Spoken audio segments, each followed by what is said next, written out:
Today, we're going to cut open this violin with this bandsaw to see exactly what's inside. The first cut we're going to make is this way to see the exact relationship between the sound post and the bass bar. The second cut we're going to make is from the tip all the way down the center to see exactly what the even halves look like. Before we cut the violin, we need to make sure we take off the strings, the pegs, the bridge, the tailpiece, and the chin rest. To get the above the violin cutting footage, we're using what's called a C-stand with the camera mounted on top. To record an up-close shot of the violin being cut, we're using this Canon camera with a really big lens that basically is going to get right up near the blade that will show us the exact close-up of the violin being cut. And safety always first. We're going to use earmuffs for ear protection and safety glasses for eye protection. All right, let's dive into this fascinating and yes, a little destructive look inside a violin. Bandsaws might seem like a modern intruder in an ancient craft, but they're a game changer for today's luthiers. The violin making tradition dates back over 500 years with little fundamental change, yet power tools like bandsaws bring efficiency without sacrificing artistry.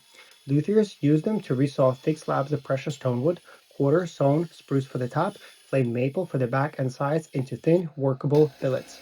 This precise slicing captures the wood's straight grain and beautiful figure, which are crucial for the legendary resonance. Bandsaws also rough cut the outlines of the top and back plates, shape the elegant scroll and neck by navigating tight curves quickly, and help prepare blocks or ribs, saving hours of hand labor so the maker can focus on the delicate carving and voicing that define a great instrument. Inside the violin, the real magic happens with hidden gems like the bass bar and sound post. The bass bar, a long, tapered spruce strip glued under the top plate of the bass side, stiffens the wood against the massive pull of the strings, around 50 to 80 pounds of tension, while spreading low-frequency vibrations across the plate for deep, rich bass tones. It's like the heart pumping power into the lower strings. Paired with it is the sound post, a small vertical spruce dowel wedged between the top and back, right under the treble foot of the bridge.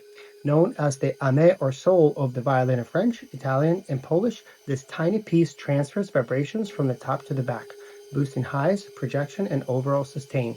Its precise position and fit can transform the tone, making it brighter, warmer, more responsive, or even dull if off by just a few millimeters. Moving it is an art, relying on the luthier's ears and touch. Together, these elements turn string vibrations into the expressive voice that has captivated musicians for centuries. The violin's secrets are simple wood and brilliant design, yet they create something truly alive.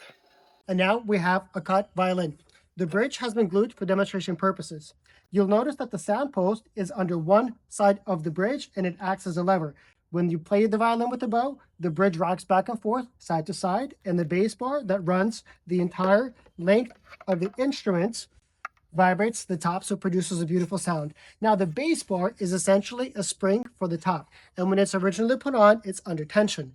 And the bass bars typically have to be changed every 10 years.